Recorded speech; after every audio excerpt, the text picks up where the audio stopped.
रात वापस चली गई। 5 साल बाद लड़की जज बनकर मिली। शाम के 7 बज चुके थे। पटेल हॉल रोशनी से जगमगा रहा था। फूलों की सजावट से मंडप खूबसूरत लग रहा था। द्वारचार की तैयारियां हो चुकी थीं और शेखावत परिवार बारात के स्वागत के लिए खड़ा था। आज उनकी बेटी संजीवनी की शादी थी। संजीवनी का दिल धड़क रहा था, लेकिन खुशी से नहीं, घबराहट से। वह एक पढ़ी लिखी, आत्मनिर्भर लड़की थी जिसे दहेज प्रथा से सख्त नफरत थी।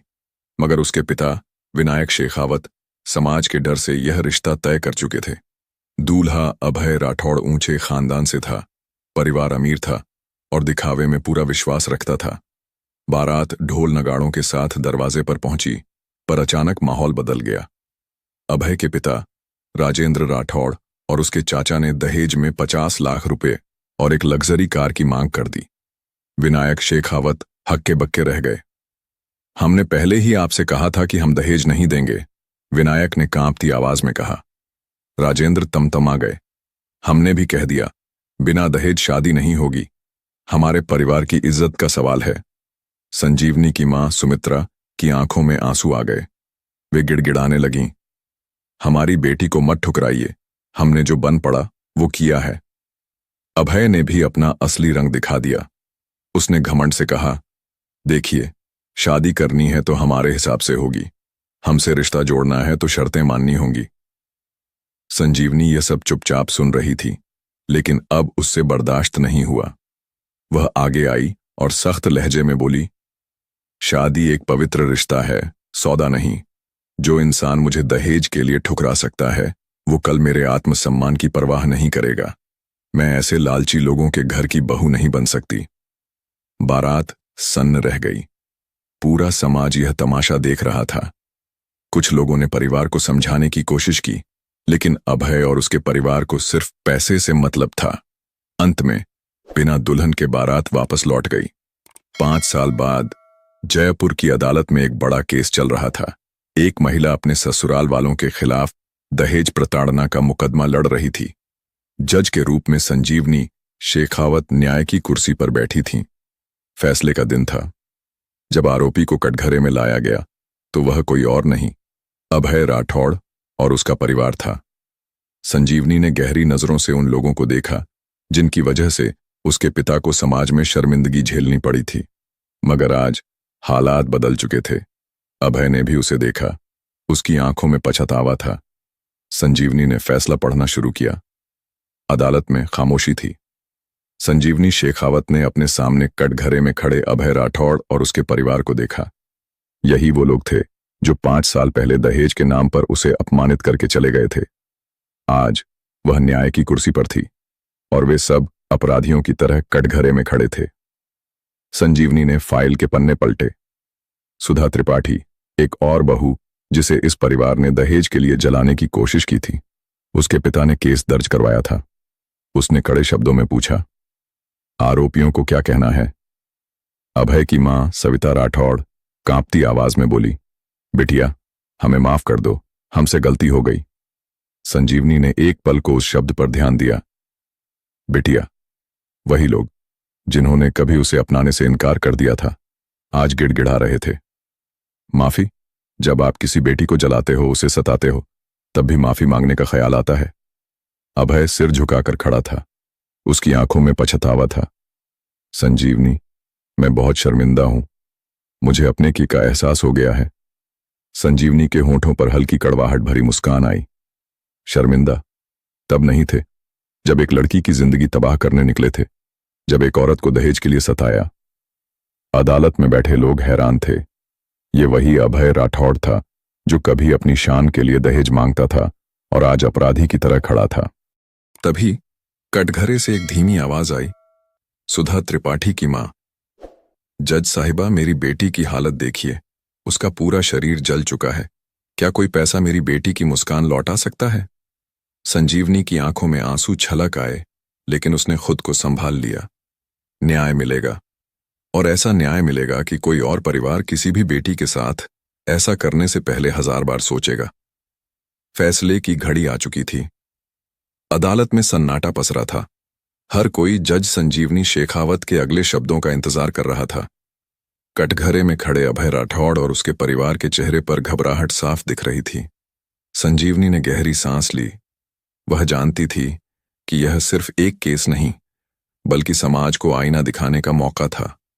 उसने अपनी आंखें बंद कीं और 5 साल पहले की वो रात उसकी यादों में तैर गई। वो दुल्हन के जोड़े में खड़ी थी, जब उसकी शादी को दहेज के कारण तोड़ दिया गया था। उसके माता पिता की आंखों में लाचारी थी। समाज उसे ताने दे रहा था और अभय की बारात बिना दुल्हन के लौट गई थी। आज परिस्थितियां बदल चुकी थीं। आपके पास कुछ कहने के लिए है? उसने अभय से पूछा। अभय ने सिर झुका लिया। उसके पिता राजेंद्र राठौड़ गिड़गिड़ाने लगे, बिटिया, हमसे गलती हो गई, हमें माफ कर दो। संजीवनी का चेहरा कठोर हो गया। माफी? जब आपको अपनी शान दिखानी थी तब आपने दहेज मांगा, मेरी शादी तोड़ी, और जब आपकी बहू को जलाया गया तब भी आपको अपनी गलती का एहसास नहीं हुआ। अब जब आप कटघरे में खड़े हैं तब माफी चाहिए? पीछे बैठी सुधा त्रिपाठी की मां फूट फूट कर रोने लगी। मेरी बेटी को उन्होंने जलाया, जज साहिबा। उसकी चीखें आज भी हमारे कानों में गूंजती हैं। मैं पूछती हूं, अगर आपके साथ ऐसा हुआ होता तो क्या आप इन्हें माफ कर पाती? संजीवनी के हाथ में रखा फैसला कांपने लगा। हां, ये वही लोग थे जिन्होंने उसकी जिंदगी को एक रात में तहस नहस कर दिया था। लेकिन आज वो सिर्फ एक लड़की नहीं बल्कि न्याय की मूर्ति थी। अभय की मां फिर बोल उठी, संजीवनी, तुम भी तो इस परिवार का हिस्सा बनने वाली थी। क्या तुम्हारा दिल नहीं पसीजता? संजीवनी ने गहरी नजर डाली। बिल्कुल नहीं। एक लड़की का सम्मान उसकी शादी से नहीं, बल्कि उसके आत्मसम्मान से तय होता है। और जहां औरतों को जलाया जाता है, वहां मेरा दिल नहीं, मेरा न्याय बोलेगा। सभी की सांसें थम गईं। फैसले का इंतजार किया जा रहा था। अदालत में सन्नाटा पसरा था।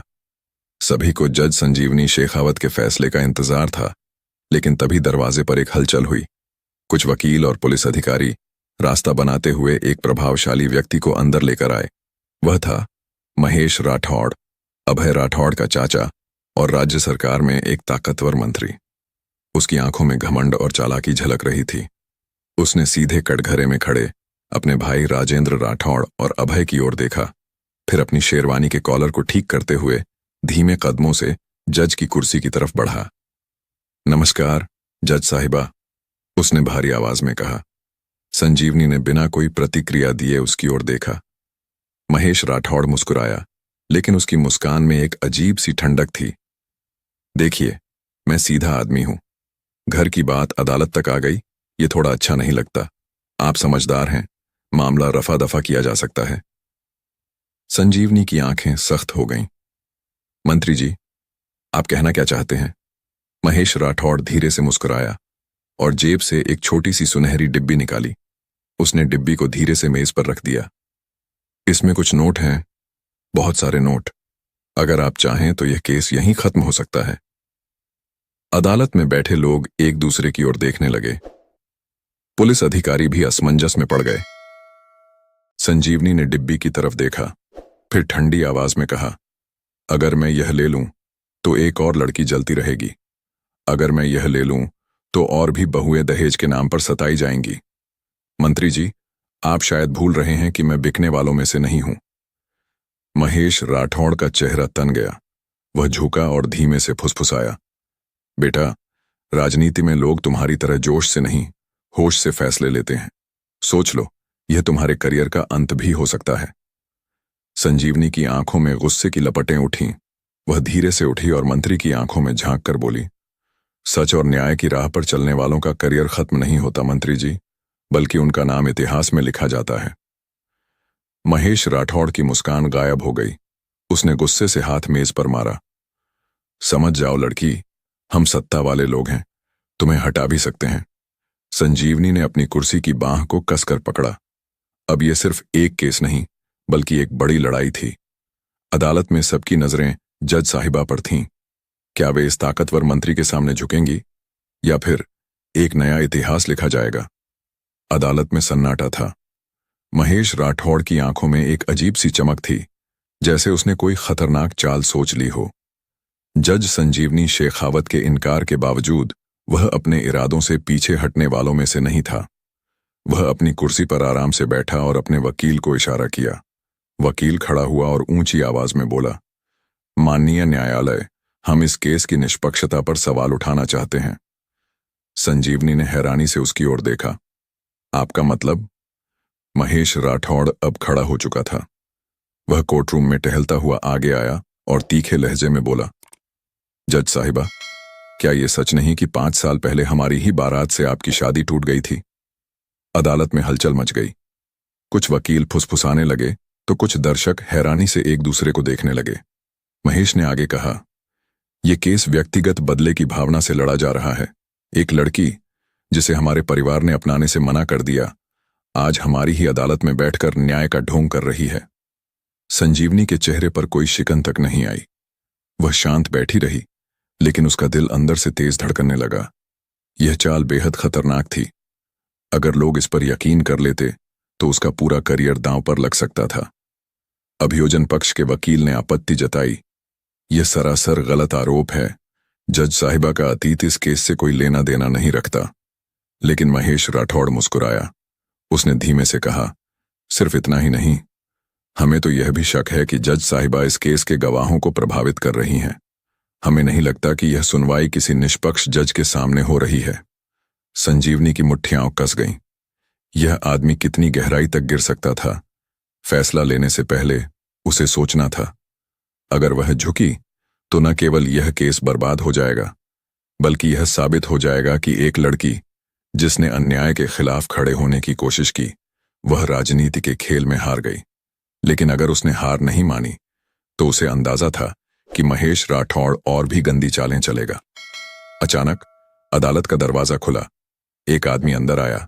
उसके हाथ में कुछ फाइलें थीं। वह तेजी से जज के सामने पहुंचा और धीरे से बोला, ये सबूत आपको जरूर देखने चाहिए, जज साहिबा। संजीवनी ने हैरानी से उसे देखा, फिर उन फाइलों की ओर हाथ बढ़ाया। जैसे ही उसने पहला पन्ना पलटा, उसकी आंखें चौड़ी हो गईं। अब यह सिर्फ एक केस नहीं रह गया था, यह साजिश थी, और इस साजिश की जड़ें बहुत गहरी थीं। अदालत में सन्नाटा था। सबकी नजरें जज संजीवनी शेखावत पर टिक गई थीं, जिन्होंने हाथ में फाइल पकड़ी थी। उस फाइल के पहले ही पन्ने ने उनके भीतर हलचल मचा दी थी। महेश राठौड़, जो अभी तक आत्मविश्वास से भरा बैठा था, फाइल देखकर थोड़ा असहज हो गया।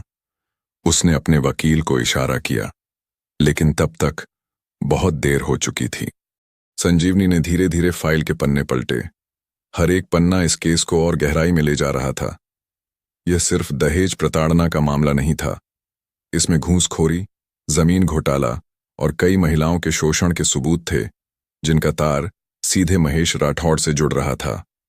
उन्होंने अपनी भावनाओं को काबू में रखते हुए शांत स्वर में पूछा, यह दस्तावेज कहां से आए? फाइल लाने वाले व्यक्ति ने धीरे से जवाब दिया, माननीय जज साहिबा, यह सबूत मुझे एक गुमनाम सूत्र से मिले हैं। इनमें मंत्री जी के कई गैर कानूनी सौदों की जानकारी है। मुझे लगा कि यह अदालत के समक्ष प्रस्तुत किया जाना चाहिए। महेश राठौड़ की भौहें तन गईं। उसने अपने वकील को कुछ इशारा किया और खुद को संयमित करते हुए मुस्कुराया। जज साहिबा, ये सब झूठे आरोप हैं। मेरे खिलाफ पहले भी कई साजिशें हो चुकी हैं और यह भी उन्हीं में से एक है। संजीवनी ने बिना पलक झपकाए उसकी तरफ देखा और कहा, सच और झूठ का फैसला अदालत करेगी मंत्री जी। अब अदालत में हलचल मच गई थी। महेश राठौड़ को एहसास हो गया कि खेल अब उसके हाथ से फिसलने लगा है। उसने तुरंत एक और चाल चली। वह अपनी कुर्सी से उठा और बेहद शालीनता से बोला, देखिए, मैं किसी भी जांच से डरता नहीं, पर जज साहिबा, अगर आप चाहें तो हम इस मामले को सुलझा सकते हैं। हम दोनों पढ़े लिखे लोग हैं। हमें समझौते पर आ जाना चाहिए। आखिर मैं अभय का चाचा हूं, यानी कभी आपका होने वाला रिश्तेदार। यह सुनकर अदालत में बैठे लोग एक दूसरे की ओर देखने लगे। यह एक नया दांव था। संजीवनी ने गहरी सांस ली। वह समझ चुकी थी कि यह आदमी किसी भी हद तक जा सकता है। तभी कोर्टरूम के बाहर हलचल हुई। कुछ पत्रकार और सामाजिक कार्यकर्ता दरवाजे के पास जमा हो गए थे। शायद यह खबर बाहर लीक हो गई थी। महेश राठौड़ को भी इसका अंदाजा हो गया था। उसने धीरे से अपना मोबाइल निकाला और किसी को मैसेज भेजा। संजीवनी के मन में एक सवाल गूंज रहा था। अब आगे क्या? क्या महेश राठौड़ अपनी ताकत का इस्तेमाल कर इस केस को पलट देगा, या फिर यह केस एक नया मोड़ लेगा? अदालत में माहौल गर्म हो चुका था। जज संजीवनी शेखावत ने महेश राठौड़ की ओर देखा, जो अब भी एक नकली मुस्कान ओढ़े खड़ा था, लेकिन उसकी आंखों में बेचैनी थी। उसे एहसास हो चुका था कि हालात उसके पक्ष में नहीं हैं। संजीवनी ने फाइल के कुछ और पन्ने पलटे। इनमें सिर्फ महेश राठौड़ के भ्रष्टाचार के सबूत ही नहीं थे, बल्कि कुछ बैंक स्टेटमेंट्स, जमीन की जबरन खरीद फरोख्त के कागजात और कुछ गवाहों के बयान भी थे। ये सब एक बड़े षड्यंत्र की ओर इशारा कर रहे थे। तभी कोर्ट के दरवाजे पर हलचल हुई। 2 पुलिस अधिकारी अंदर आए और जज के सामने एक लिफाफा रखा। इसमें एक गुमनाम शिकायत थी, जिसमें लिखा था कि महेश राठौड़ ने एक औरत को आत्महत्या करने पर मजबूर किया था। संजीवनी ने कागज को पढ़ते ही अपनी नजरें उठाईं। मंत्री जी, क्या आप इस बारे में कुछ कहना चाहेंगे? महेश राठौड़ के चेहरे पर हल्की झुंझलाहट आई, लेकिन वह तुरंत संयमित हो गया। उसने एक गहरी सांस ली और अपनी जगह से उठकर धीरे धीरे संजीवनी की ओर बढ़ा।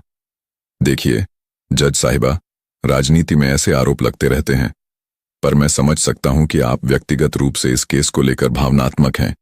आप हमसे बदला लेना चाहती हैं, है ना? संजीवनी की उंगलियां कुर्सी के हत्थे को कसकर पकड़ चुकी थीं।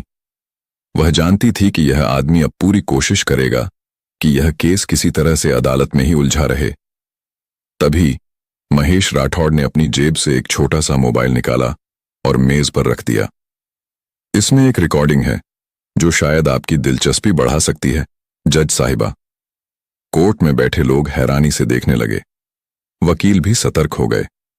महेश ने आगे कहा, इसमें आपकी ही आवाज है, एक ऐसा सबूत जो साबित करेगा कि आप इस केस में निष्पक्ष नहीं हैं। संजीवनी का दिल तेजी से धड़कने लगा। महेश ने मोबाइल प्ले किया। एक रिकॉर्डिंग गूंजने लगी। मैं इस परिवार को कभी माफ नहीं करूंगी। मुझे बदला लेना है। इन्हें जेल भेजना है। अदालत में सन्नाटा छा गया। यह आवाज सच में संजीवनी की ही लग रही थी। अब माहौल पूरी तरह बदल चुका था। पत्रकार फुसफुसाने लगे। वकीलों के बीच चर्चा शुरू हो गई। महेश राठौड़ के चेहरे पर एक विजयी मुस्कान थी। उसने धीरे से कहा, अब क्या कहेंगी जज साहिबा? संजीवनी के सामने अब सबसे बड़ा सवाल था, क्या यह रिकॉर्डिंग असली थी? क्या कोई उसे फंसाने की कोशिश कर रहा था, या फिर कोई और खेल चल रहा था? अदालत में सन्नाटा छा गया। महेश राठौड़ की आंखों में एक खतरनाक चमक थी। उसने धीरे धीरे मोबाइल को अपनी हथेली में घुमाते हुए कहा, तो जज साहिबा, क्या अब भी आपको लगता है कि आप इस केस को निष्पक्षता से देख रही हैं? संजीवनी ने खुद को शांत रखा, लेकिन उसका दिमाग तेजी से काम कर रहा था। यह रिकॉर्डिंग कब और कैसे बनाई गई? क्या सच में उसकी आवाज थी, या फिर इसे किसी तकनीक से एडिट किया गया था? अभियोजन पक्ष के वकील दीपक मिश्रा खड़े हुए और तेज स्वर में बोले, माननीय जज साहिबा, यह सबूत कोर्ट में पेश करने से पहले इसकी सत्यता की जांच आवश्यक है। यह भी संभव है कि यह रिकॉर्डिंग छेड़छाड़ की गई हो। लेकिन महेश राठौड़ ने तुरंत जवाब दिया, बिल्कुल, जांच करवा लीजिए, पर जब तक यह साबित नहीं हो जाता कि यह रिकॉर्डिंग नकली है, तब तक क्या जज साहिबा को इस केस से हटना नहीं चाहिए? अब मामला उलझता जा रहा था। पत्रकारों की नजरें स्क्रीन पर टिक गईं। यह खबर बाहर निकली तो यह सिर्फ एक केस नहीं, बल्कि जज की निष्पक्षता पर भी सवाल खड़े कर सकती थी। संजीवनी ने गहरी सांस ली। यह महेश राठौड़ की सबसे बड़ी चाल थी। वह इस केस को अपने पक्ष में मोड़ने के लिए उसे फंसाना चाहता था। लेकिन तभी कोर्ट के दरवाजे पर एक और हलचल हुई। एक पुलिस अधिकारी अंदर आया और सीधे संजीवनी की ओर बढ़ा। उसने धीरे से एक कागज उनकी ओर बढ़ाया और फुसफुसाया, मैडम, आपको यह देखना चाहिए। संजीवनी ने कागज लिया और पढ़ते ही उसकी आंखें गहरी हो गईं। ये एक गुप्त रिपोर्ट थी, जिसमें बताया गया था कि महेश राठौड़ पिछले 3 दिनों से अपने टेक्निकल एक्सपर्ट से किसी रिकॉर्डिंग में छेड़छाड़ करवा रहा था। लेकिन इससे पहले कि संजीवनी कुछ कहती, महेश राठौड़ ने मुस्कुराते हुए कहा, जज साहिबा, आप चाहें तो अपने पक्ष में जितने भी सबूत जुटा लें, लेकिन सच यही है कि आप इस केस को नहीं चला सकती। संजीवनी की उंगलियां हत्थे पर कस गईं। ये आदमी अब बेहद चालाकी से खेल रहा था। अब सवाल था, क्या संजीवनी खुद को निर्दोष साबित कर पाएगी? क्या यह केस महेश राठौड़ के जाल में उलझ जाएगा या फिर कोई नया मोड़ आएगा? अदालत में हवा जैसे ठहर गई थी। हर कोई इस नई परिस्थिति को समझने की कोशिश कर रहा था। एक जज पर पक्षपात का आरोप, छेड़छाड़ की गई रिकॉर्डिंग और सत्ता के नशे में चूर एक मंत्री, सब कुछ किसी बड़े षड्यंत्र की ओर इशारा कर रहा था। संजीवनी के दिमाग में सवालों की बाढ़ आ गई थी। अगर वह इस वक्त कमजोर पड़ी तो न केवल यह केस बल्कि उसका करियर भी खत्म हो सकता था। लेकिन अगर वह लड़ती रही तो वह जानती थी कि महेश राठौड़ और भी चालें चलेगा। तभी महेश राठौड़ ने अपनी घड़ी की तरफ देखा और मुस्कुराया। अच्छा जज साहिबा, यह मत सोचिए कि मैं सिर्फ शब्दों का खेल खेल रहा हूं। अगर आपको यकीन नहीं हो रहा तो क्यों ना हम इस केस को किसी और जज के सामने ट्रांसफर कर दें। कोर्ट में बैठे लोग एक दूसरे की ओर देखने लगे। अगर केस ट्रांसफर हो गया तो मामला लंबे समय तक लटका रहेगा और शायद महेश राठौड़ यही चाहता था। संजीवनी ने गहरी सांस ली और कहा, आपका आत्मविश्वास मुझे यह सोचने पर मजबूर कर रहा है कि शायद आपको पहले से ही पता था कि यह रिकॉर्डिंग आज कोर्ट में पेश होगी। महेश राठौड़ का चेहरा थोड़ा सख्त हुआ, लेकिन उसने तुरंत खुद को संभाल लिया। मैं बस सच्चाई सामने लाना चाहता हूं जज साहिबा, और अगर सच्चाई आपके खिलाफ जाती है तो इसमें मेरा क्या दोष। तभी कोर्ट के दरवाजे पर एक और हलचल हुई। एक नया व्यक्ति अंदर आया। उसकी चाल में आत्मविश्वास था और उसके हाथ में एक लैपटॉप था। मैं साइबर क्राइम डिपार्टमेंट से इंस्पेक्टर कर्ण सिंह। संजीवनी ने उसकी ओर देखा और इंस्पेक्टर कर्ण सिंह ने आगे कहा, हमने पिछले 48 घंटों के दौरान किए गए कुछ कॉल्स और डिजिटल डेटा को ट्रैक किया है और हमें कुछ बहुत ही चौंकाने वाली जानकारियां मिली हैं। अब महेश राठौड़ का चेहरा थोड़ा उतरने लगा। उसने अपनी घड़ी को फिर से देखा, जैसे कोई उसके इशारे का इंतजार कर रहा हो। संजीवनी ने पूछा, आपके पास क्या सबूत हैं? इंस्पेक्टर करण ने लैपटॉप ऑन किया और स्क्रीन कोर्ट में सबके सामने कर दी। यह देखिए, 48 घंटे पहले महेश राठौड़ के एक करीबी सहयोगी ने एक अज्ञात नंबर पर फोन किया। एक ऑडियो क्लिप प्ले हुई। हमें जज की आवाज से मिलती जुलती रिकॉर्डिंग तैयार करवानी है। अगर यह काम सही से हुआ तो वह इस केस से हट जाएंगी। अदालत में लोग हैरानी से एक दूसरे को देखने लगे। संजीवनी की आंखें महेश राठौड़ पर जमी थीं। उसने धीरे से कहा, तो मंत्री जी अब क्या कहेंगे? महेश राठौड़ की मुस्कान गायब हो चुकी थी, लेकिन वह अब भी हार मानने वालों में से नहीं था। उसने अपने वकील की ओर देखा, फिर ठंडी आवाज में कहा, जंग अभी खत्म नहीं हुई जज साहिबा। अब सवाल यह था, क्या महेश राठौड़ की अगली चाल और भी खतरनाक होगी? क्या वह अपने राजनीतिक रसूख का इस्तेमाल करके इस केस को फिर से मोड़ देगा, या फिर अब उसकी हार निश्चित थी? अदालत के भीतर अजीब सा तनाव था। महेश राठौड़ की मुस्कान गायब हो चुकी थी, लेकिन उसकी आंखों में अभी भी चालाकी झलक रही थी। उसने अपने वकील को हल्का इशारा किया और वकील तुरंत खड़ा होकर बोला, माननीय न्यायालय, हमें इस तथाकथित सबूत की सत्यता की जांच करवानी होगी। आखिर एक फर्जी ऑडियो क्लिप दिखाकर किसी प्रतिष्ठित मंत्री पर आरोप लगाना आसान नहीं है। संजीवनी ने इंस्पेक्टर कर्ण सिंह की ओर देखा। इंस्पेक्टर ने बिना समय गंवाए कहा, यह क्लिप असली है और हमने इसे सरकारी फॉरेंसिक लैब से सत्यापित भी करवा लिया है। महेश राठौड़ ने एक पल के लिए ठंडी निगाहों से कर्ण सिंह को देखा, फिर वह अपनी कुर्सी पर थोड़ा झुका और धीमे से मुस्कुराया। तो फिर देखते हैं जज साहिबा कि सच में कौन किसके खिलाफ साजिश कर रहा है। उसके इन शब्दों के ठीक बाद कोर्ट के बाहर जोरदार धमाके की आवाज आई। कुछ देर के लिए माहौल पूरी तरह ठहर गया। फिर पुलिसकर्मी वायरलेस पर कुछ बातें करने लगे। संजीवनी ने घबराकर पूछा, क्या हुआ? एक पुलिस अधिकारी अंदर आया। उसके माथे पर पसीना था। मैडम, बाहर प्रदर्शन हो रहा था, लेकिन अब हालात बिगड़ गए हैं। कुछ नकाबपोश लोगों ने पत्थरबाजी शुरू कर दी है। महेश राठौड़ ने धीरे से अपनी घड़ी पर नजर डाली और बुदबुदाया, ठीक समय पर। संजीवनी अब पूरी तरह समझ चुकी थी। यह सिर्फ एक कोर्ट केस नहीं था, यह एक पूरा षड्यंत्र था। महेश ने ठंडी आवाज में कहा, देखिए जज साहिबा, जब तक यह मामला चलता रहेगा तब तक बाहर अराजकता बनी रहेगी। लोग मेरे समर्थन में उतर चुके हैं। अगर आप चाहें तो यह सब यहीं खत्म हो सकता है। आपको बस इतना करना होगा कि उसने अपनी कुर्सी पर पीछे झुकते हुए अपनी उंगलियों को आपस में फंसाया और धीमी मगर तीखी आवाज में बोला, इस केस को खारिज कर दीजिए। संजीवनी ने महेश को घूर कर देखा। उसके अंदर उबलता हुआ गुस्सा अब पूरी तरह जाग चुका था। लेकिन तभी दरवाजे पर एक और हलचल हुई। एक महिला अंदर आई, बिखरे बाल, आंखों में आंसू और चेहरे पर डर। वह सीधे जज के सामने आकर गिर पड़ी और कांपती आवाज में बोली, मुझे बचा लीजिए जज साहिबा, यह आदमी मुझे मरवा देगा। अदालत में सनसनी फैल गई। महेश राठौड़ की आंखों में एक पल के लिए हल्की घबराहट उभरी, लेकिन उसने तुरंत खुद को संभाल लिया। संजीवनी ने उस महिला की ओर देखा और पूछा, आप कौन हैं और आपको किससे खतरा है? महिला ने कांपते हुए कहा, मेरा नाम सरिता है और मैंने इस आदमी की असली सच्चाई देखी है। अब क्या होगा? कौन थी ये महिला? क्या यह केस नया मोड़ लेने वाला था? कोर्टरूम में जैसे एक तूफान आ गया था। हर कोई उस औरत सरिता को देख रहा था जो रोते हुए जज संजीवनी शेखावत के सामने खड़ी थी। उसकी आंखों में डर था, लेकिन साथ ही एक अजीब सा हौसला भी। महेश राठौड़ ने उसे देखकर झट से अपनी भावनाएं काबू में कर लीं और ठंडी आवाज में कहा, जज साहिबा, यह औरत कौन है और यह यहां क्या कर रही है? संजीवनी ने सरिता की ओर देखा और हल्की आवाज में पूछा, क्या आप हमें बता सकती हैं कि आपको किससे खतरा है?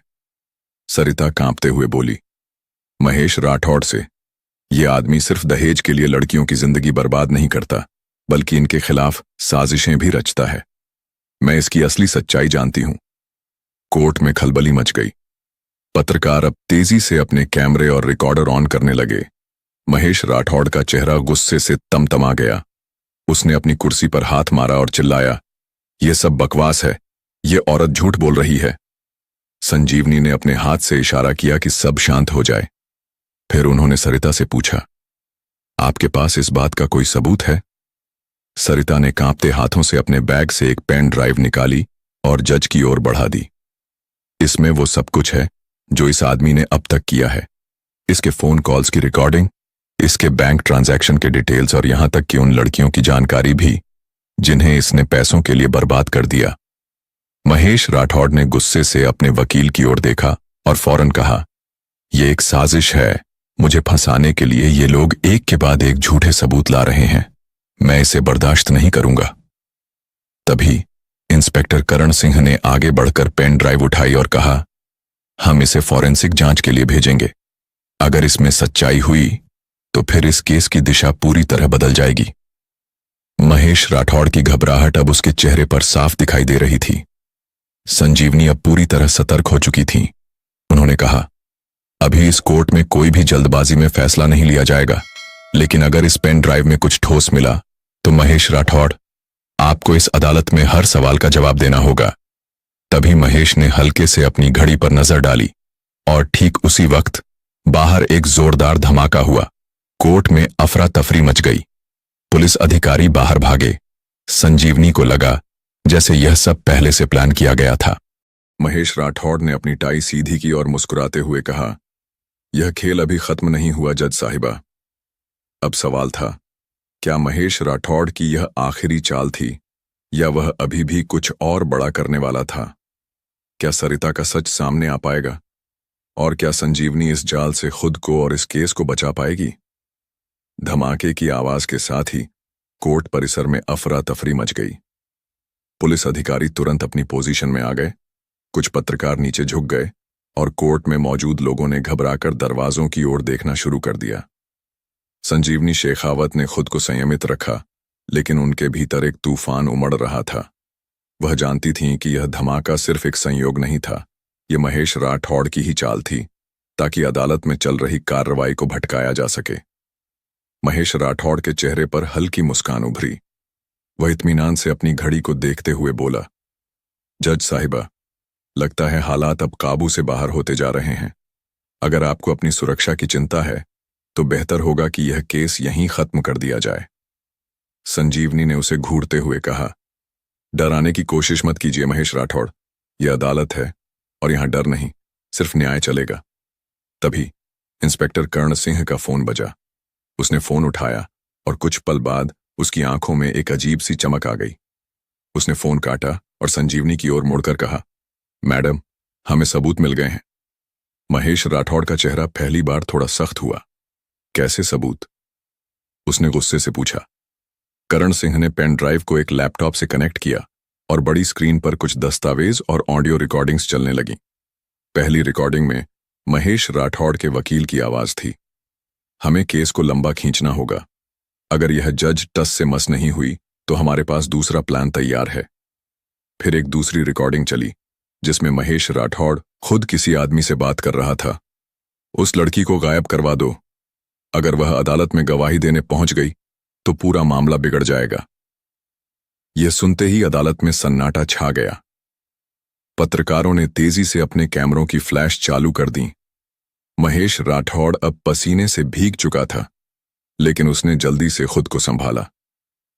यह सब झूठ है, उसने चीखते हुए कहा। मुझे फंसाने की कोशिश की जा रही है। संजीवनी ने ठंडी आवाज में कहा, क्या आप अदालत को बता सकते हैं कि इस आवाज में आपकी ही आवाज क्यों सुनाई दे रही है? अब महेश के पास कोई जवाब नहीं था। तभी कोर्ट के दरवाजे पर एक और हलचल हुई। कुछ पुलिस अधिकारी अंदर आए और उनके साथ एक लड़की थी, नीता। नीता, जिसकी शादी सिर्फ दहेज के कारण तोड़ी गई थी। महेश राठौड़ का चेहरा एकदम सफेद पड़ गया। संजीवनी ने हल्की मुस्कान के साथ कहा, अब खेल खत्म महेश राठौड़।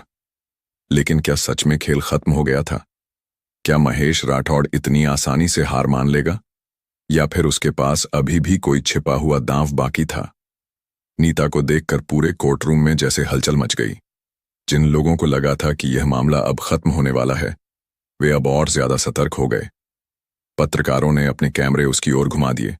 पुलिसकर्मी चौकस हो गए और सबसे ज्यादा बेचैनी महेश राठौड़ के चेहरे पर थी। नीता, महेश के मुंह से धीमी आवाज निकली। नीता की आंखों में आंसू थे, लेकिन अब उसमें पहले वाली मासूमियत नहीं, बल्कि एक अटूट हिम्मत थी। उसने सीधे जज संजीवनी शेखावत की ओर देखा और दृढ़ स्वर में बोली, मैडम, मैं गवाही देना चाहती हूं। महेश राठौड़ अब बुरी तरह घबरा चुका था। उसने झट से अपने वकील की ओर देखा और वकील तुरंत खड़ा होकर बोला, माननीय न्यायालय, यह गवाह विश्वसनीय नहीं हो सकती। यह लड़की व्यक्तिगत दुश्मनी की वजह से झूठ बोल सकती है। संजीवनी ने अपनी हथेली से इशारा किया। कोर्ट तय करेगा कि कौन झूठा है और कौन नहीं। नीता, आप बताइए कि आपको यहां तक पहुंचने में इतनी देर क्यों लगी?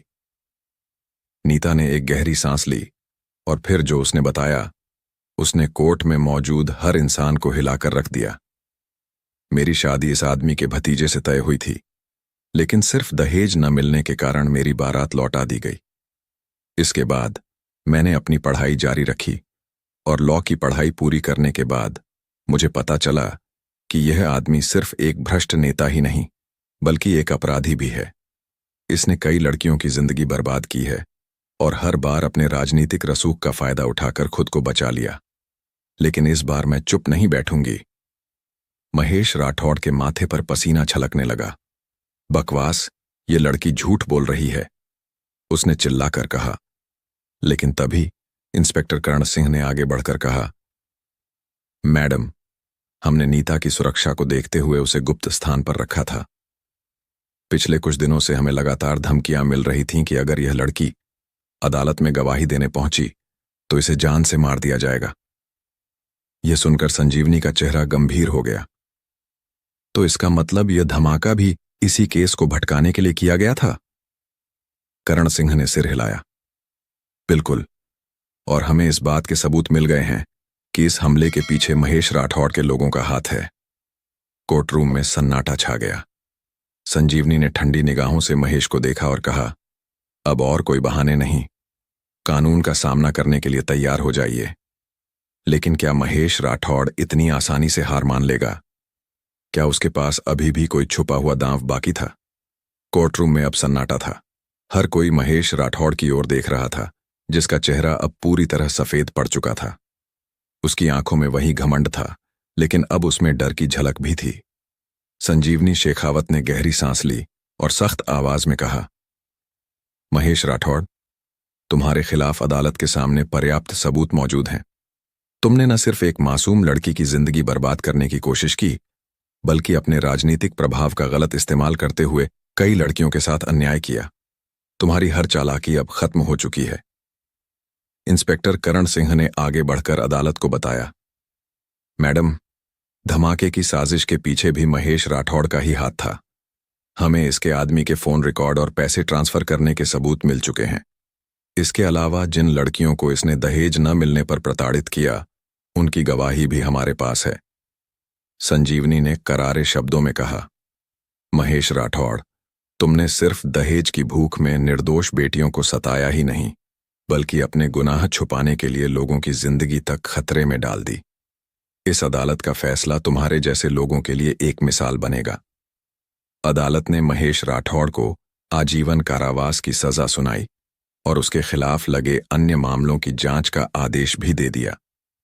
कोर्ट में मौजूद हर शख्स ने राहत की सांस ली, लेकिन सबसे ज्यादा गर्व उस लड़की के चेहरे पर झलक रहा था जिसे कभी दहेज न मिलने की वजह से ठुकरा दिया गया था, नीता।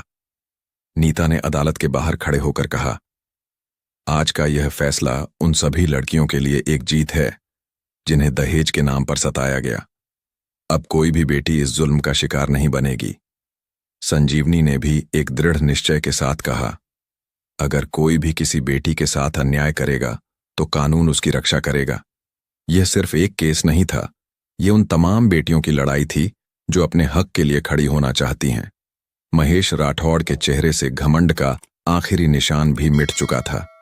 उसे हथकड़ी पहनाकर बाहर ले जाया जा रहा था और उसी पल मानो न्याय ने एक नया इतिहास लिख दिया था, दहेज लोभियों के लिए एक ऐसा सबक जिसे कोई भी भूल नहीं सकता।